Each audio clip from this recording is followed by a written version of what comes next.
김태현의 정치쇼 뉴스 속 깊숙한 이야기를 들어보는 인터뷰 시간입니다.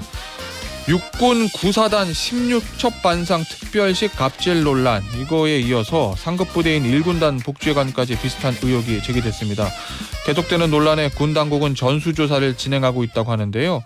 연이은 갑질 의혹과 부조리 관행, 이게 뿌리채 뽑힐 수 있을지 임태훈 군인권센터 소장과 이야기 나눠보도록 하겠습니다. 안녕하세요. 네, 안녕하십니까.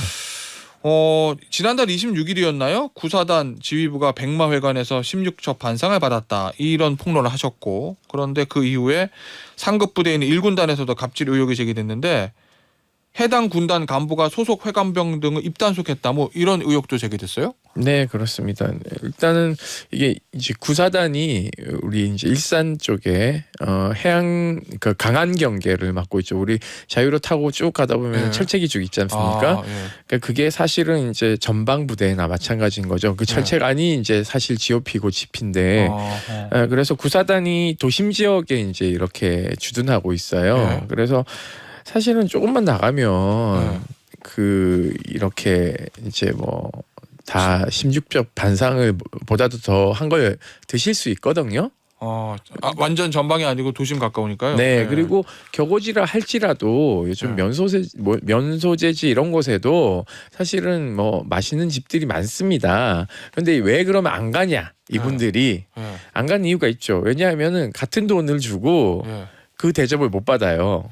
왜냐하면 식당을 가면, 우리가 고급 식당을 가더라도 식사비에는 인건비하고 임대료가 다 책정되어 있지 않습니까? 뭐 그렇겠죠. 그런데 여기는 임대료도 포함되어 있지 않고 병사들이 이제 서빙하고 요리를 하니까 인건비가 책정이 안 되어 있으니까 가격표가 일단 쌉니다. 그리고 뭐 한우하고 이제 돼지고기 이런 거 파는데 가격에 비해서 물건이 좋아요. 되게 엄선된 재료를 또 가져오거든요. 그러니까 가격 대비 좋은 재료도 먹을 수 있을 뿐만 아니라 같은 돈으로도 부가적인 걸 먹을 수 있는 거예요. 그러니까는 메뉴판에 없는 티라미수, 뭐 망고, 뭐 이런 것들이 막 올라오고. 자, 그러면 원래 이 백마회관이랑 복지회관, 이거 원래 뭐 어디다 쓰는데요? 원래는 장병 복지 시설이죠. 그래서 간부들은 이제 차가 있어서 이렇게 왔다 갔다 하지만 병사들 같은 경우에 가족들이 혹시 이제 면회 오거나 이러면 이곳을 저렴하게 이용하시라. 그 이제 이야기를 이제 만들어 놓은 것인데. 그럼 예를 들면 앞서 뭐 한우 이런 것들 싸게 판다고, 네네. 좋은 물건 판다, 그러면은 병사 가족들이 면회 왔을 때 그 백마회관 가서 거기서 한우 구워 먹고 이래도 되는 거예요? 예, 그렇게 해도 되는 겁니다. 식당이 있는 거니까. 네네네. 그리고 민간인을 상대로도 장사를 해요. 왜냐하면 부대 복지 비용을 이렇게 벌어놔야 되는 곳이기 때문에 이곳 민간인 수익 사업을 할 수 있다는 그렇죠. 거죠. 그렇습니다. 예. 그러면 예를 들면 구사단 지휘부가 그 백마회관에서 거기서 식사한 거는 어떤 문제가 있는 거예요? 아까 말씀드렸듯이 메뉴 안 파는 거를 안 파는 건 이제 요구하는 거죠. 그리고 예를 들면 양식 코스 같은 경우에요. 뭐 3만 원을 주고 막 스테이크에 그 뭐 이렇게 되게 고급진 요리들이 막 부가적으로 막 나옵니다. 그러니까는 사실은 이분들이 왜 이러냐 하면 우리 국방부에 이제 용산 가면 대로변에 국방 컨벤션 센터가 있어요. 거기에서 이제 오찬이나 만찬들을 장성들이 하게 되잖아요. 거기가 이제 호텔이 이제 운영하는 것이거든요. 그리고 국방부 안으로 들어가면 육군회관도 있어요. 그래서 거기서도 호텔이 직영하기 때문에 되게 코스 요리로 막 나와요.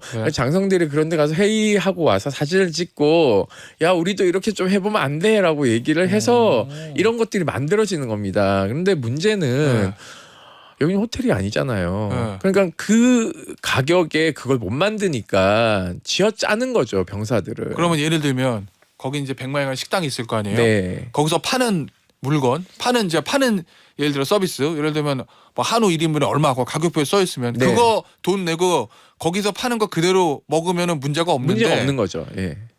거기 없는 거를 요구를 했다. 예, 그렇죠. 거기 없는 것들이 부가적으로 오는 그러니까 거죠. 16첩 반상 이런 거는 메뉴판에 없는 건데 네, 그렇죠. 지휘부가 야 이거 해와 이러니까 네. 병사들은 할 수밖에 없었다. 예, 그러면 이런 것들 요구들이 들어오면 그러면 진앙 관리관이 있을 때 문제가 없었거든요. 예. 진앙 관리관은 이런 이게 저 말씀하신 거 망고입니까 지금 유튜브 예, 나오는? 예.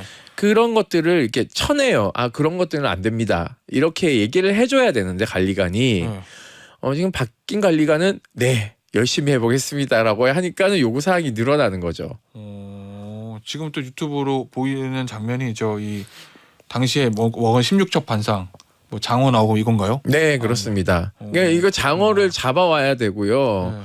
또 방어 처리되면 방어해도 떠와야 되고요. 없는 겁니다. 이게 사실은 홍어 삼업도 어디서 가져와야 되고 하는 거기 때문에 굉장히 불필요한 그럼 일이죠.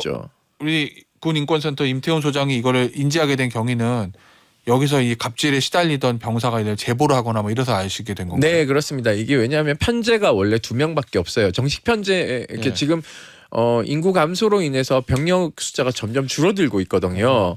그래서 비전투 분야의 인력을 다들 축소하고 있습니다. 그런데 지금 편제가 2명밖에 안 돼 있는데 소요가 많으니까 8명을 비편제로 갖다가 썼거든요. 이것도 사실상 규정 위반이긴 합니다.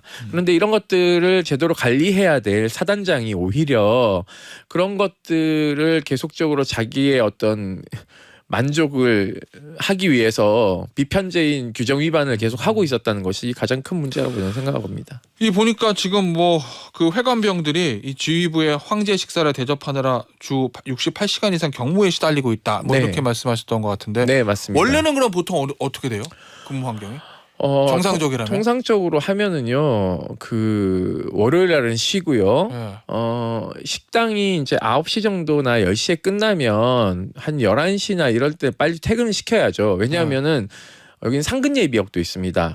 상근 예비역은 가족이 차를 태우러 오는 거예요. 그러니까 30분 거리를 걸어가야 되니까 이제 노동 시간이 계속 늘어나는 거죠. 12시 넘어서 퇴근하는 게 빈번하고요. 이분들이 이제 술을 드시고 시간을 계속 늘리니까 이제 노동력이 강도가 세지는 거죠. 그래서 지금 2명은 근골격계 질환이 와서 무릎에 물이 차는 현상이 있어서 1명 입원해 있는 상태예요. 근데 20대의 건강한 남성이 그러기에는 쉽지가 않거든요. 이건 무슨 얘기인가요? 이 의혹이 제기되니까 간부들이 회관병 입단속했다는 거. 아, 이거는 이제 군대는 아시겠지만 그 어디서 감찰 나온다, 조사 나온다 이러면은 딱 집합시켜놓고 5분 동안 교육하면은 이제 끝이잖아요. 알아서 잘해라. 우리는 문제가 없다. 라는 식으로 이제 교육을 했다는 거죠. 그러니까는 이게 이제 예를 들면 육군본부 감찰실에서 하루 왔다 가지만 자기를 통제하고 관리하는 거는 권력은 바로 앞에 있지 않습니까? 그러니까는 이게 군의 고질적인 악패습이 여전히 남아 있다는 것을 반증하는 것이죠. 알겠습니다. 자, 해병대 얘기 좀 해보죠. 집중호우 피해 실종자 수색 작전 도중에 순직한 해병대 고 최수근 상병. 이 사고와 관련해서 임성근 해병대 1사단장이 사의를 표명한 것으로 알려졌는데 이 임사단장의 결정은 어떻게 보십니까? 제가 지난 17일 날 이 사단장을 보고 왔거든요. 아, 그래요? 네, 마리논 그 헬기 추락 사건 5주기라서 제가 이제 해마다 내려가는데요. 사실은 이게 사퇴를 해서 해결될 문제는 아니거든요. 본인이 지금 수사받아야 될 사람이에요. 아, 그렇습니까? 네, 그런데 지금 본인이 사퇴를 한다. 그리고 자기 부하들을 선처해달라 뭐 이런 얘기를 하는데요.